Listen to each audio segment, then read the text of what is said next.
Despite the best efforts of the government, today's budget will be the coronavirus budget.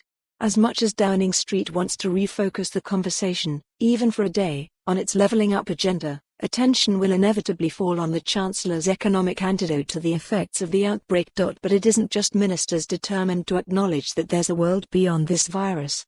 Yesterday a group of high-profile Tory MPs reminded us of one of other key issues in play, Huawei's role in the country's 5G network. Before the arrival of COVID-19, the Chinese tech giant's involvement in our digital infrastructure flared up into a mighty transatlantic row, with Donald Trump said to be incandescent that we would allow the firm into our network.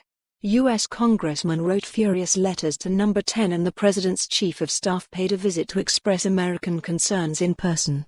Those concerns are shared by at least 38 Tory MPs including former cabinet ministers and grandees with experience of defense, security and intelligence. After Boris Johnson's thumping win in last year's election, it was assumed his 80-seat majority would grant him immunity from troublemaking backbenchers, but although the government won the day, the number of rebels is said to have taken whips by surprise.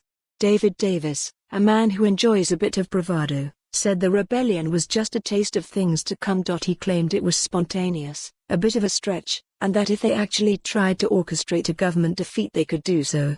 All of this means that ministers will have their work cut out ahead of the next big Commons vote on Huawei in the summer. The government cannot assume that it will win now that anti-Huawei MPs feel the wind is in their sails. In the wake of yesterday's defeat, Culture Minister Matt Warman said the government had heard the rebels' point loud and clear and pledged that we will now engage intensively with colleagues across the House to make sure that we will make out case at every possible level. However, it will take more than restating their case to win back this new rebel alliance. David Davis, Ian Duncan Smith, Tom Tugendhat and others who voted against the government all have a military background, and they feel they're on a mission. Main image, Getty. For more on this story, visit the news article link.